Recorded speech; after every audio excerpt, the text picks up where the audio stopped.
Hi, everyone, and welcome to the Wise Body Podcast, where we talk about eating disorder recovery and all things body. I'm your host, Dr. Sarah Hughes. I bring 20 years of experience as an eating disorder therapist, and I've worked with hundreds of clients to feel more empowered and connected to their body by tapping into the wisdom it holds. I'm so excited to keep learning with you as we navigate the windy path that is recovery. So let's get started. Hi, and welcome to the very first episode of the Wise Body Podcast. I'm your host, Dr. Sarah Hughes, and I'm so glad you're with me. I thought I would pop on here real quick to start a podcast. Just kidding. I've been thinking about doing a podcast for a really long time, and many people I know have podcasts. And then last year, I listened to the very first episode of the Mel Robbins podcast, and that was a turning point for me as she shares a consistent message to go out and get it. And so here we are. And P.S. Mel, if you are listening, I'd love to do a pod swap. I thought I would start by sharing a little bit about me and why I decided to start the Wise Body podcast. So I grew up in Hartford, Connecticut, and my parents lived in the same house for 42 years. And I recognize my privilege in being white, cisgendered, able-bodied, educated, and growing up in a middle-class family where we went to good schools and had access to all the resources that we needed. I loved school, and I think that's why I went to school for so long, 9 years of grad school to be exact. And I have a feeling that a question I plan to commonly ask my future guests is, what is your most frequently asked question, and how do you answer it? And by the way, please send your questions to me, as I plan to have episodes where I answer them, and I think that'll be really fun.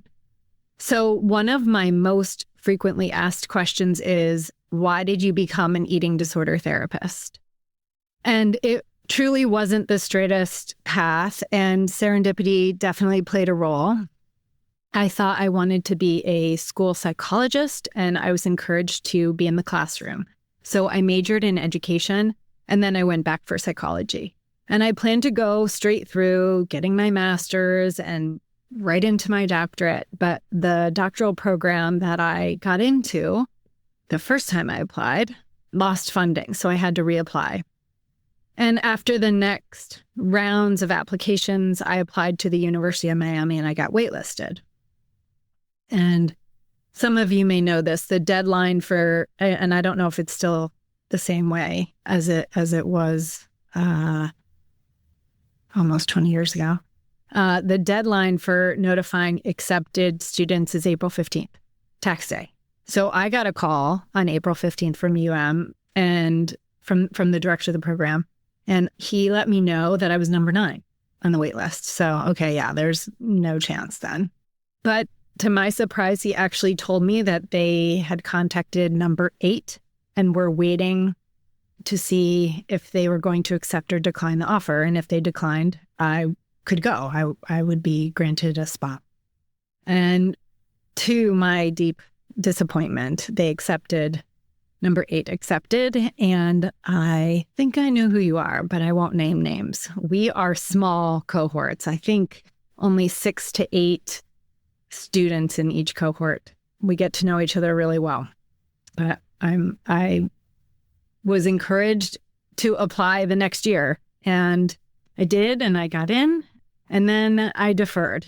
I wasn't quite ready to make the big move to Miami, but then I finally did. But then that year, I found myself unemployed and not a student anymore, and I had to find a job. So a friend of mine had mentioned to me that she worked at McLean Hospital, the Carmen Eating Disorder Unit, and there were positions open and that I should just apply. And I thought, hey, just give it a shot. What else am I going to do? So those were the days when you would go for the interview and then you were hired on the spot, start the next day, the following Monday, whatever it was. And that's what I did. And I know this might sound strange, but I fell in love with it. I fell in love with being on the front lines, as they say. I was a mental health counselor. And I was with, because it's a medical setting, we refer to the residents as patients, and I was with them all the time during meals in their darkest moments, celebrating successes, running groups, going on outings. It was really an honor to be a part of their journeys as they tried to get well. I also was a part of a multidisciplinary team. So there was a team of psychiatrists, nurses, psychologists, social workers, and mental health counselors.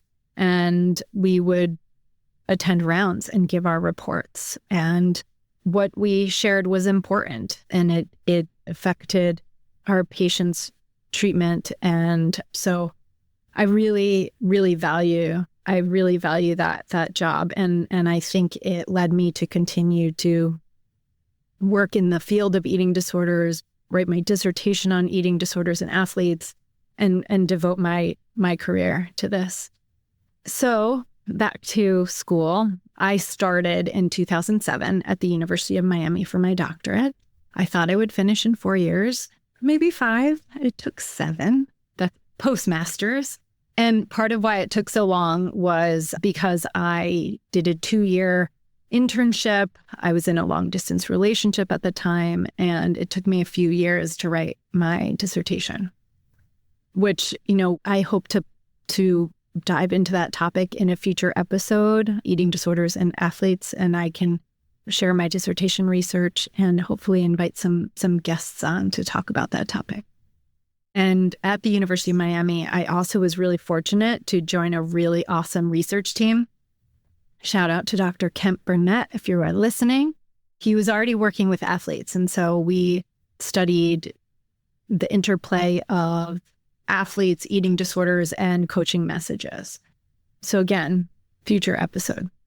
Finally, I graduated in 2014, which is crazy that was 11 years ago, this spring. But I did it.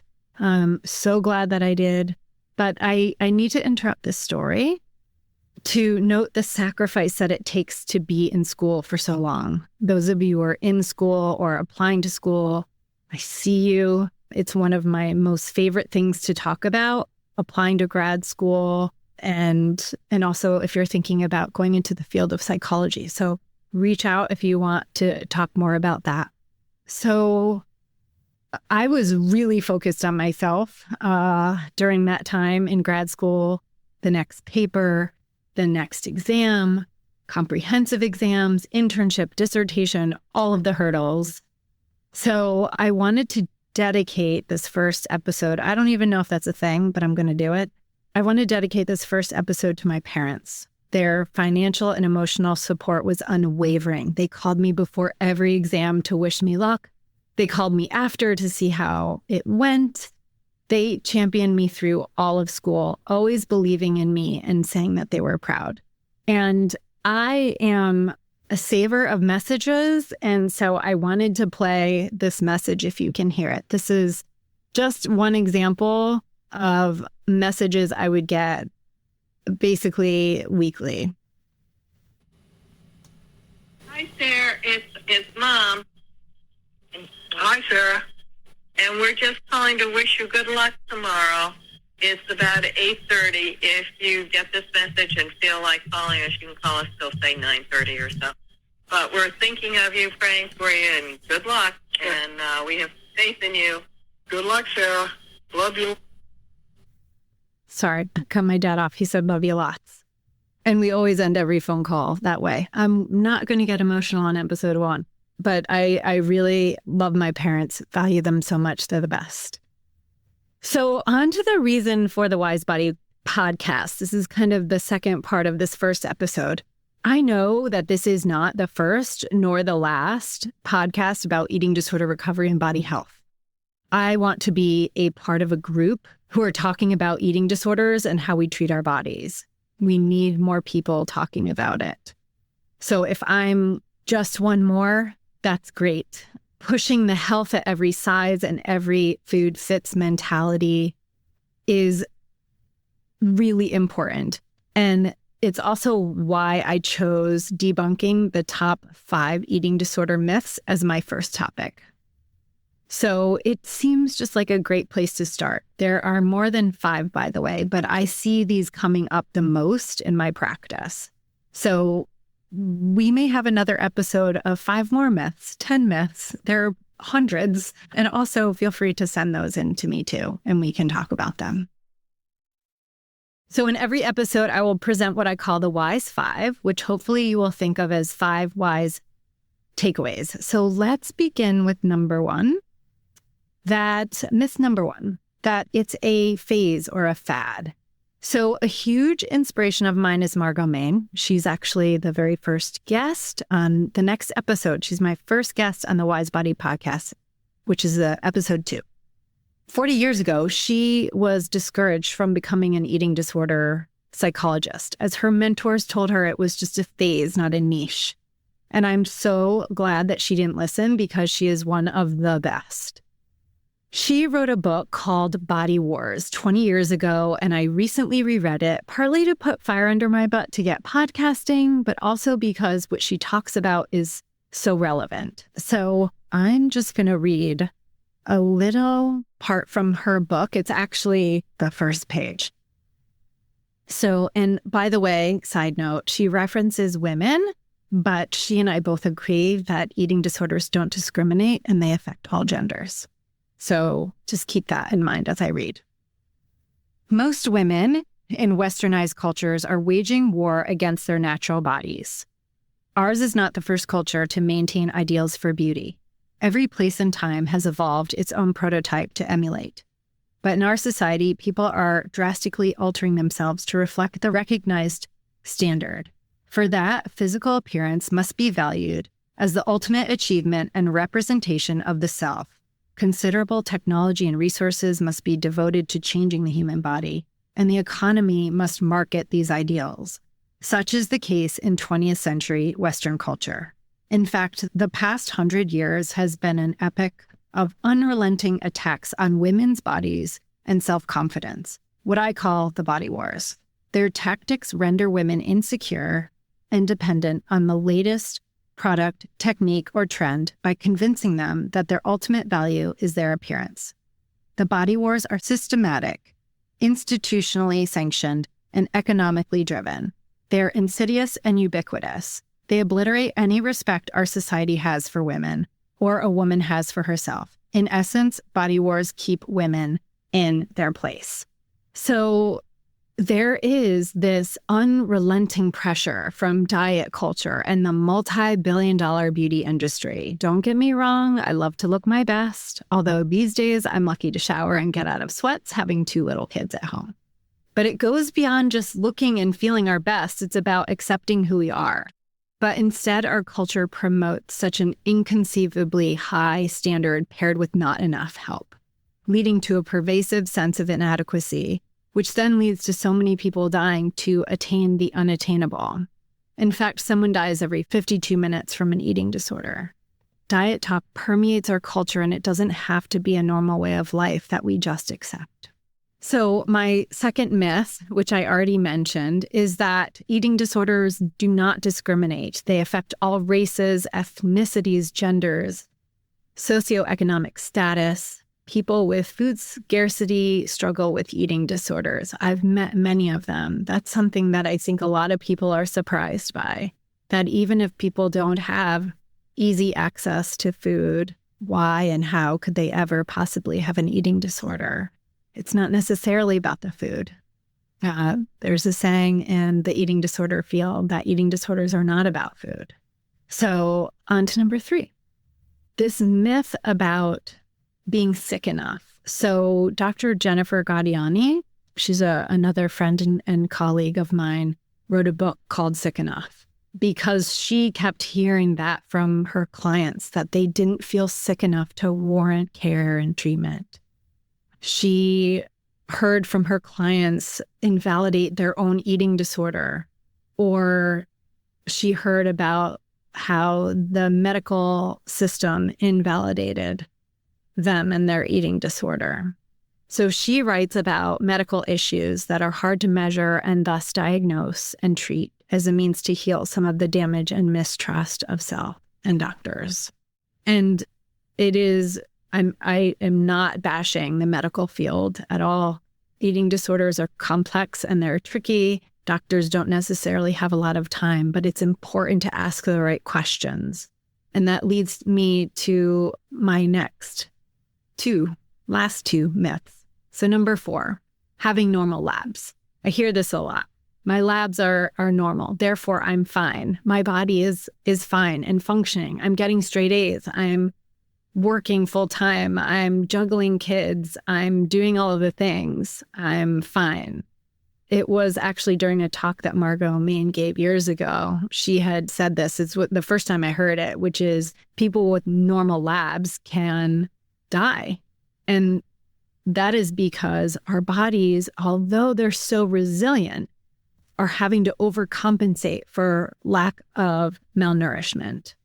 And so our organ systems are trying so hard to keep up with normal numbers, normal labs, and yet our bodies are really sacrificed and are struggling.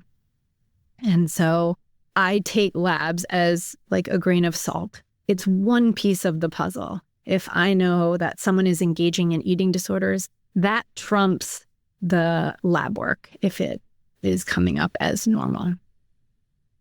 My last myth is also medically related, and that is having a low heart rate, being dismissed as being a serious athlete. Because I work with a lot of athletes, I hear this a lot, that if your heart rate is in the 40s or the 50s, it just means that like your heart is in good health, and having a low heart rate is nothing to worry about.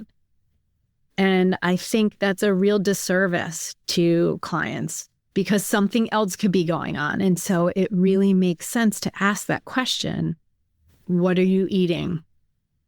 Are you engaging in eating disorder behaviors? And there are ways to ask that, but sometimes in a direct way is also a good way too. And not that it's easy to talk about, but it's important to ask the questions. So I know I could go into more depth about each myth, and I likely will in future episodes. But for now, as I tell my clients, as we approach the end of a session, I will hit the pause button and end with this. I value the realness one can bring to difficult topics, and I think it's important to talk about them. So let's please keep this conversation going. I hope you listen in on each episode and feel more informed and empowered. See you next week as I talk to my friend and mentor, Dr. Margot Main. Thank you so much for listening. Bye for now. Thank you, everyone, for taking the time to listen in this week. I'm so glad you're here with me as we learn more from our wise bodies and about eating disorder recovery.